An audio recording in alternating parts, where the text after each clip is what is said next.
Welcome to Live Impact News. Thank you so much for joining us. It is so great to be with you. A story that we have been following very closely for the past several weeks is the investigation into Charlotte-Mecklenburg School Board Superintendent Dr. Crystal Hill. Many parents have been asking about the findings of that investigation. As you recall, she was under investigation and she was placed on leave for several weeks, and then she was reinstated recently. Right now, we are joined by CMS School Board member Shemaya Haynes. Thank you so much for being with us. No, thank you. It's my pleasure. Great to have you with us. Ms. Haynes, there has been a lot of questions just leading behind the investigation with the superintendent, and I know that a vote is expected on Tuesday to release the findings of the investigation, or a motion rather, about whether or not you can release the findings of that investigation. And you have said that you would support a motion, correct? Absolutely. Tell me about that. Sure. So my support for this motion comes because I believe we need all the transparency we can possibly provide the public. I think that we should look at what we can legally possibly do as a board and support the questions that the public has been asking. Our resources went to that investigation, and you have a right to know, the public has a right to know what transpired. And with everything that is happening right now, there's a lot of parents who have questions. School starts on Tuesday. Why should parents have trust in the district right now with everything that's happening? That's a great question. Sometimes when you don't work in the day-to-day operations, even like I don't, you don't always realize exactly how many people it takes to run a school system. It's not just one person, it's not just two people. And keep in mind, legally, we have to have someone acting in the superintendent's capacity while she's away.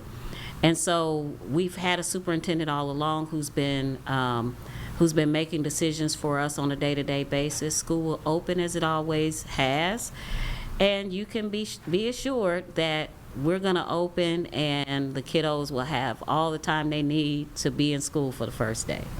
And based on what you know about the investigation, I know school board members are very limited to what they can say. Was there a need to have an investigation into Dr. Crystal Hill?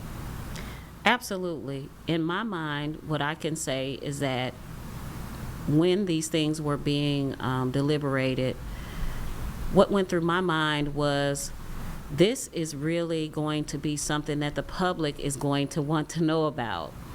This is something that the public is going to ask us about. And so to take the calculated risk to do something based on the questions that we had, it was a calculated risk, but I felt personally that it was necessary, and I supported going on with an investigation. Do you have full confidence in Dr. Crystal Hill right now? I really don't want to answer that question because that is a personnel related question, and I think that you can't answer a question like that and then hope for the best later, or say you care, or say that you hope someone is successful. Our superintendent plays a vital role in our school system, of course, and it doesn't benefit me as a school board member to have our superintendent not be successful, or to make comments publicly one way or the other about my confidence. Some people have even questioned board members, and I know that board members who I have spoken with, they have said there's not much they can say because state law doesn't allow board members to speak. Should people have confidence in the board right now, or tell us why folks should have confidence in the board right now? Sure. Well, I think I've said this before. What I want the public to know is that we are like any other dynamic team. We're a team of leaders, and we are a group of people who have come together for the first time in November. Essentially 4 or 5 of us, I lost count, are new to this board.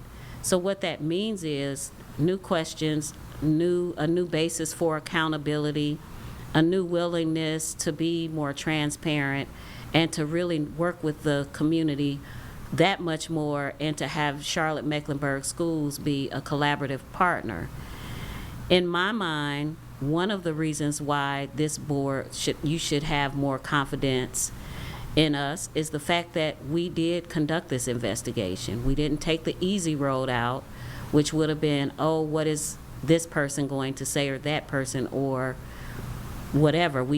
I counted on the fact that I'm doing the right thing and lifting my voice. I think another aspect of this that people don't really realize is that, and one of the things that I've been hearing, is about our chair. And what I really want people to know and to focus on is our chair is one individual on the board. It takes 5 people to raise their hand and agree on one single thing to make it happen. And I think one of the outcomes of this one of the outcomes of reporting out this investigation is that it becomes clear that it's not a personal vendetta. It's not something that is to be taken lightly.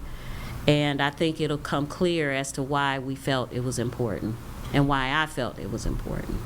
Have you spoken to Dr. Hill? I have not. I have been communicating via email. But remember, school is starting. She does, she has a big job ahead, and that would be the norm regardless of a leave or not. I'm trying to give her space to open schools and get back to the work that's so important to all of us. If you could say something to Dr. Hill, what would your advice be to her as school is about to start on Tuesday? Well, I've said it before, I would be more curious about what she has to say. I would like to listen intently about what her future plans are, and that's not to be misconstrued as career plans, but how does she want to move our district forward? And that's an ongoing question that is always in my mind, and the most important question. And again, it does not help us to have our superintendent fail. No school board after 9 months wants to have their superintendent fail. So I just want to keep reiterating that, and just to say, I just want to hear from her. If you could say something to school board members, what would you say? Because you said that you will support a motion to release the findings. What would your message be to the school board right now? Well, that's a funny thing, because I talk to school board members quite often. We've all been sort of busy. Some of us are even getting our children in school. But the message that I would give is that sometimes transparency is very uncomfortable. There are going to be people, no matter how important I believe this investigation is, that are going to say, oh, why did they do that? But it's important that you tell the truth about what it is. You cannot improve things if you run for cover. And then also there's this other vote thing. When I cast my vote, I'm willing to say what my vote was publicly. I won't talk about a closed session vote, but also I think it just brings to bear that place a vote based on what you would want the public to see. And also do things that you believe you can be transparent about. And this motion, I don't see it failing, because after all, we all know what our responsibility is. And I like my colleagues. We get along very well.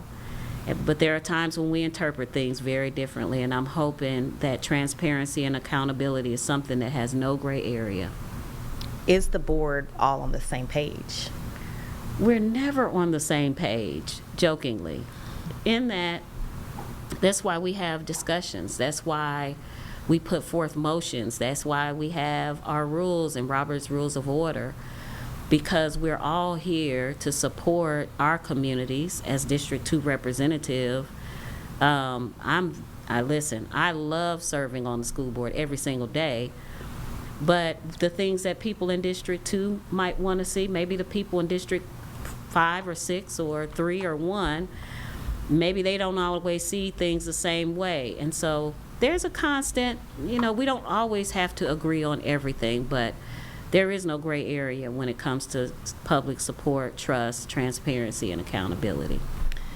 I do want to ask you about this because there have been a lot of questions about the district office, just the district overall, about morale, also questions just about the contracts that were awarded. Is there anything that you can say about that, and what steps will be taken to address morale issues?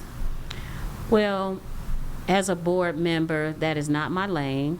I won't speak about things that are not part of my lane. About the contracts, not the ones specifically, but in general, just because you award a contract with someone that you worked with or someone that you're familiar with, it doesn't mean that there's something inherently wrong about it. You just have to look at things very closely. And we sign conflict of interest agreements in CMS. And we really do lay a heavy amount of trust on the people who we hire to make those decisions using their integrity, not self-dealing, making sure that we hire people who are qualified and who do the work that we contract them for. And as long as we keep those things in check, then, it's fine. But I'm not speaking specifically to those contracts. Just wanted to put that out there. When we're talking about Dr. Crystal Hill, were there any red flags? Is there anything that you can tell us about that? I'm not able to comment on that. That is a personnel matter, so I just won't make a comment on that.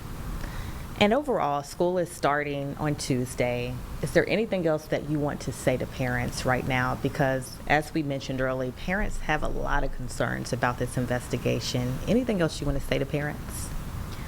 Well, what I will say is I will reiterate again that we do back to school at CMS every year faithfully.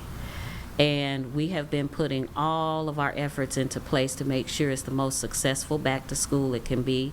First day of school is kind of a crazy time, really, but we've had people in place all along. We've had an acting superintendent who is very qualified. She knows what to do, and she's been there all along, making day-to-day decisions and moving right along. If board members do not agree to release the findings of this investigation, what's next? A long journey towards accountability and transparency. If this vote does not go the way that I believe it'll go, I personally will fight until we get to a place where we understand how important accountability and transparency is for the people. Anything else you want to say? Any final thoughts, any closing remarks? I just want to say thank you for this opportunity to talk about back to school. Welcome back, everybody, parents, kids, everybody. And also just to shed some light on our ongoing efforts, and just to talk about where I sit personally as a board member in District 2. I know you mentioned your advice to Dr. Hill, if we do get a chance to see the findings of this investigation, is there anything that you would want to say to the board or to Dr. Hill just about moving forward? Where do we go from here after this investigation? I haven't quite thought about it in that way, because I think we've been having I've been having ongoing considerations about what it looks like going forward. All I can speak for is myself. I don't believe in holding on and doing things that are performative. I am going to move on in a positive way. I'm going to remain constructive. I'm here for the people in District 2. When my constituents call and they need something, I am here, and I am not going to expend negative energy about something that really is quite behind us now. I hope that makes sense.